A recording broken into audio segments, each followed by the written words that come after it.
Hello lovely people, welcome to my bed. Not even like the most attractive shot of my bed, but I don't have the energy to set that up.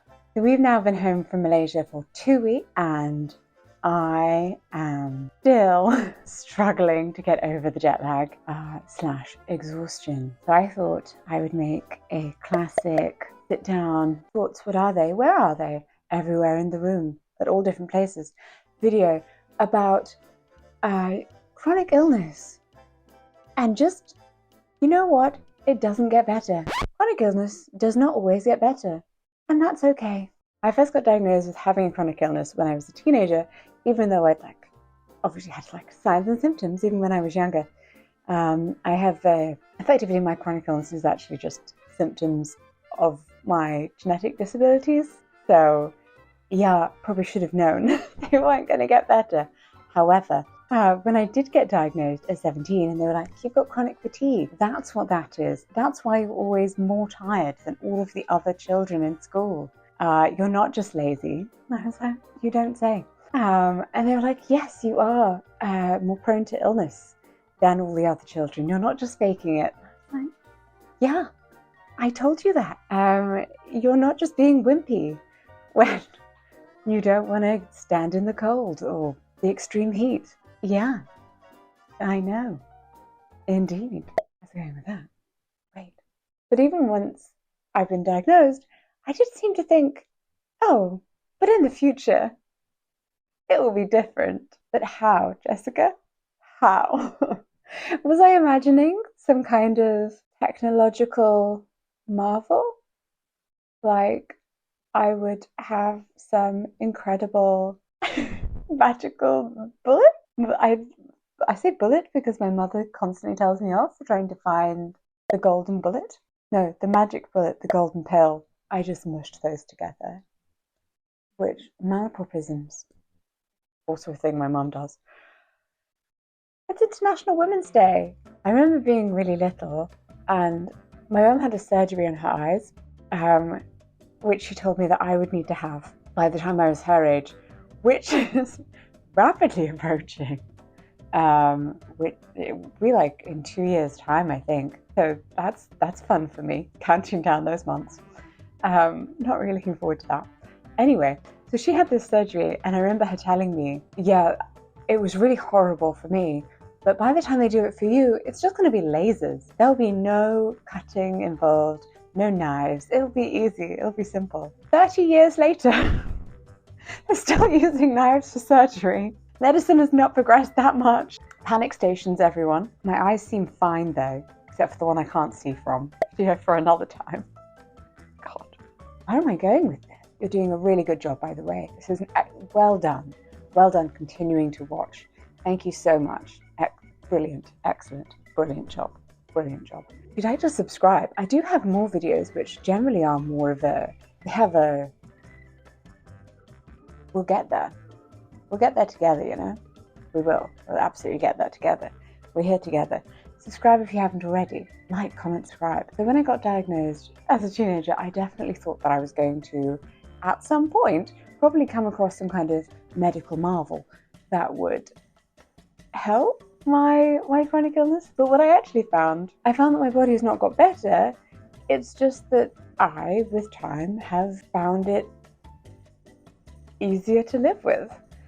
I accept my body more and I've gotten used to actually working with it, how I need to work with it and what I need to do, which does make it very awkward whenever I come across family members who haven't seen me since I was very ill, or they see me not very often. And obviously the thing that sticks in their mind is how awful I looked. And the stories that they hear about me when I'm at my worst, because no one passes on stories about me when I'm doing really well. Guys, I win like awards and stuff. Why do they not pass that on? I guess because it's about social media. No one cares. Fine. Causing to suck back in family feelings or something. So yeah, makes it very awkward when they go, you're better now, right? You seem so good. And I'm like, no, I'm not better. I'm never going to get better. That's not going to happen. I'm just very good at managing my body now.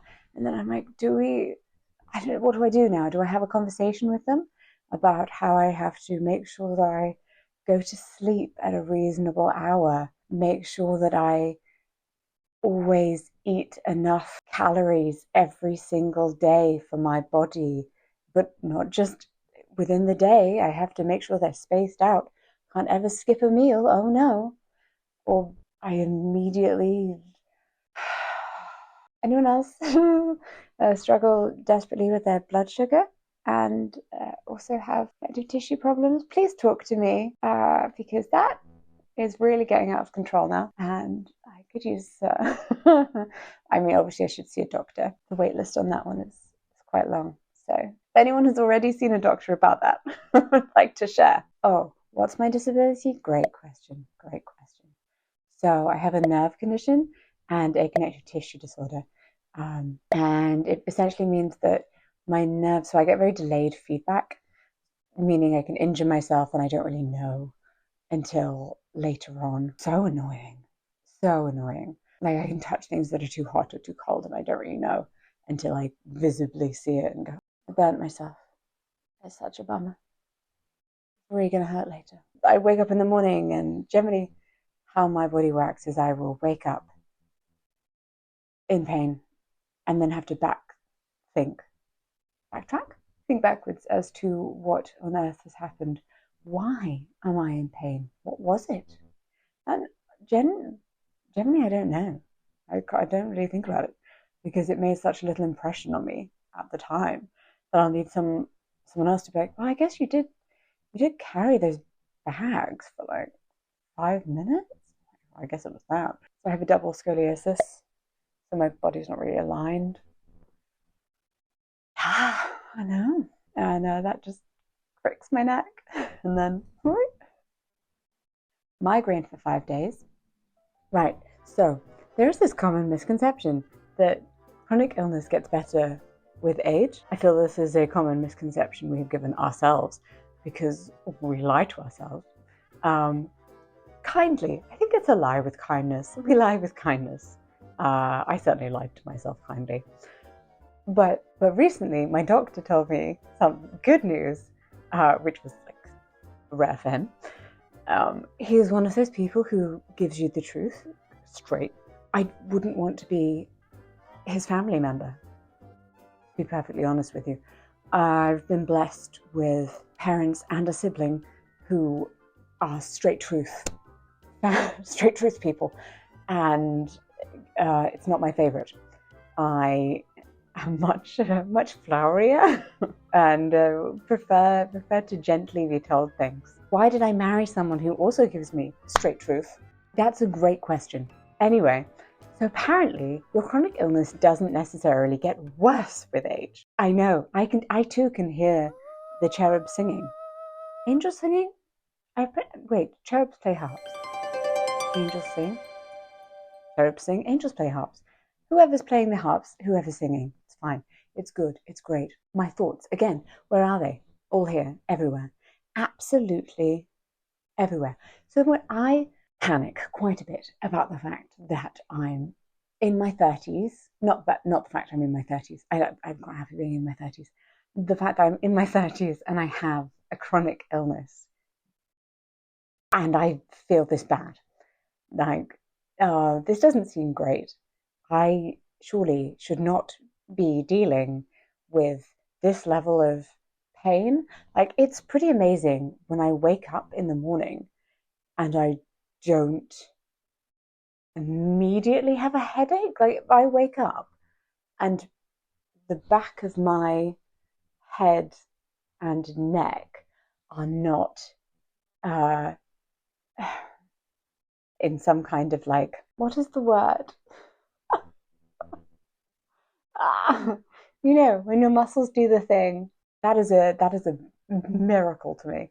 Oh goodness, wow. Didn't wake up with a painful spasm today. Golly. Great day. Since we came back from Malaysia, I've had one of those days. Generally, I do get more than one a week or one a fortnight. when tired or having not had enough food, it is worse. But uh, also has to be the right kind of food. I would definitely say there are different challenges at each stage of my life that I have gone through. And it does feel now like I have much more of a handle on it. I know that everything I'm saying now is very contrary to that point, but that is because I had just returned from a long trip abroad. I feel like I handled being in Malaysia not as well this time as I did last time, primarily because I didn't have the right ADHD meds, which I had the year before. And strangely, my ADHD meds don't just like help my ADHD. They do a lot for me physically, including helping to manage my blood pressure and reducing my swelling. Don't ask me how that works. They do a lot for my POTS symptoms, basically. Postural orthostatic tachycardia syndrome, for those not in the know. And I think without them, it was not as easy to quickly bounce back. UK-wide shortage, though, what are you going to do? But essentially, what I'm trying to say is that, certainly not more than 10 years ago, coped with the life that I have now in terms of like being a mum, running a business, taking trips to London to do speaking events and like traveling abroad. I wouldn't have been able to manage it with the same way that I am now, even though I wouldn't say that my body in its base state is necessarily better. It's just that I am better able to manage it, and that is finding the right medication for me, and it's psychologically being more adapted, knowing the things that I will have to think about ahead of time, having more of an awareness of like, I have to know when to say no. I have to know when to say, that's on too late for me. And I would love to do that opportunity. And I have to turn down so much in the way of work opportunities, which cuts me to the core. Both in the sense of like money and in the sense of like, that sounds really fun, because I'm like, I physically can't manage that. That is not going to be doable for me. I had an opportunity that would have been so cool to do, but it would be right after we'd come back from Malaysia, and it would involve me going to another location, still in the UK, but still like traveling, and just not. It would not have been possible for my body, and I had to turn it down. It would have been so good. But you know, like in retrospect, would I definitely was not feeling well that day. I didn't, and I know that now. But had I tried to go and do it, in a few months, I would just remember the horror of trying to do it, how ill I was that day, rather than what a great day I had, you know? And I'm not going to remember, oh, I missed it. Yeah, I'm not going to be sad that I missed it. There are certainly things that I will always be like, you know what, I know I'm going to feel horrendous after I do this. I know this isn't going to be necessarily healthy for me, but I am doing it anyway. And there's things like someone's wedding, it's the last chance to see a certain friend before they leave the country for a few years. But you have to go and take 2 trains to get there, 2 trains to get back. And you know, when you get back home, you're probably gonna like crash out for 2 days. But you do it because, you know, that's your mate, that's your friend. And for the next however many years that they're gone, you're gonna be like, yeah, that's great. And you're weighing it up, like the crash out time, like, does it really? One of my cousins got married just as I was starting university, and I didn't go to her wedding and the decision wasn't really mine, like it was made for me. The decision was made for me that I wouldn't be well enough to go to her wedding and still come back and do Freshers Week. And in retrospect, like, I should have gone to the wedding. I should have chosen her wedding over Freshers Week. She's my cousin. She's in my life forever. Always love her. And I still would have been able to go to part of Freshers Week and then leave. And now I know, like, oh God, yeah, I do have to turn down jobs, and sometimes I do have to balance things out. And I have to, even when we were in Malaysia, be like, oh God, I'd love to go and see this with Rupert. I'd love to go and do this. And, you know, obviously I'd want so many things with him, but I'm like, I want to spend every moment of every day with you. My God, you're amazing and I love you. Rupert is my toddler, for anyone who is watching. And it's like, who is this person she's bringing up for the first time? For anyone who doesn't know, I have a toddler and I want to experience everything with him. But like, I also need to work, and so I have to make choices, and I also need to rest. And sometimes I have to make the hard decisions of where I take my rest time. And sometimes rest time has to be cut out of work hours if I'm feeling particularly bad, but sometimes rest time has to be cut out of home hours, and I have to be okay with that. And I feel like I'm definitely learning to be better with it. I always remember how much I struggled in my 20s when I would meet or come into contact with like my parents' friends or older family members who were just starting to experience the decline of their bodies, or were just starting to have illnesses and develop disabilities. I remember having one conversation with someone who had only just started to have difficulties in their, I guess they would be 60, and was saying how much harder their life was, much harder it was for them than for me, because I had always experienced having a body that didn't really work, but they'd had 60 years of their body working, and now it didn't. And so that was much harder. And I remember feeling that anger inside and being like, oh my God, that's such a horrible thing to say. And now I can really see, like, well, they were going through the really raw first stages of that grief. It is a grief when you are diagnosed with a chronic illness, a long-term health condition, a disability. And I obviously think there is so much empowerment that can also be around disability and claiming parts of ourselves. Like, this is our identity, this is who we are, we can love ourselves too. But that is a grief. And now I can see, like, you were grieving, you were raw. Okay, you didn't know how offensive you were being, fine, that's fine. But I also feel like, well, you know what, I'm in my 30s now. I've still got another 30 years till I'm in my 60s. I'm gonna learn a lot. I'm gonna be so ready. By my 60s, I'm gonna have this down. It's gonna be great. I'll know, I'll have sorted out all my body's chronic illness stuff by then. So when the regular 60-year-old stuff hits me, I'll be good. I'll be like, no worries. Losing eyesight due to aging, no big. I was going to be like, arthritis? Ha, joke's on me. Hands don't work anyway. They do a bit. Bless them. What is up with my little finger? Yeah, I think we're okay. Oi.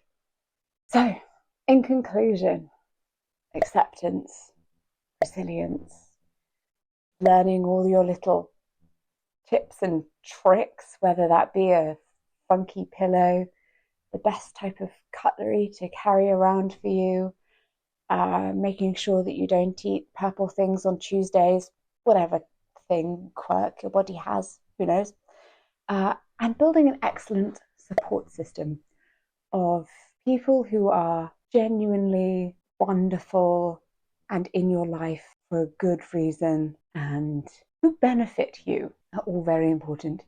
Don't keep the people who you drain your spoons for no reason, and they don't bring you anything.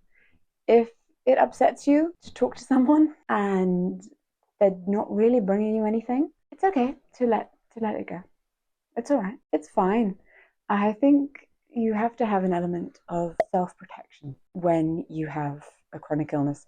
There's a lot of talk about how, oh, we should always think of like our bodies and our minds as being one and we're all together. And for me, the healthiest way to think about my disabled body is to think of it as something I have to take care of separately to me.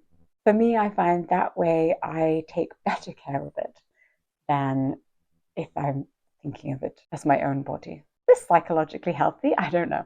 Don't answer that. Please don't answer that. Anyway, going to therapists, no. But if it gets the job done, it gets the job done. Anyway, if I have this little disabled Jessie body and I'm like, I've got to look after this, geez, and you know, it really just drains the body's spoons. Spoon theory is a theory of energy. You can watch the video up here. Click the card, or I'll leave it in the link in the description to explain that theory more to you if you do not know anything about it. So if I need to look after this, and it makes it actually quite ill whenever it has to do anything with this group of people or, you know, talk to this one person, then no, just no, because I can't deal with that. I've got a life to lead. Can't cope with all that illness going on.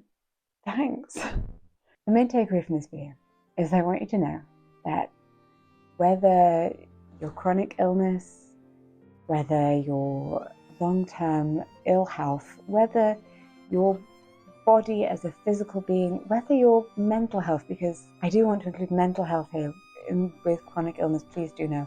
I want you to know that whether things improve hugely, whether they plateau and stay the same, whether it doesn't necessarily get better, it doesn't mean that what is there for you ahead in the future is necessarily going to be so much darker. I thought at one point that was all there was, because that's all that I was ever shown, but it isn't. There are so many lovely things waiting ahead for you, and you're going to get there. Whether there's a small, fleetingly beautiful moments that bring tiny joy to your heart, or whether they're the huge moments that uplift you and carry you on for months. There are those little drops of sunshine and big rainbows. Share your own experiences down in the comments below, and let's get something lovely and positive going. Thank you so much for watching. I'll see you in my next video, which probably shouldn't be from my bed. Hopefully won't be from my bed.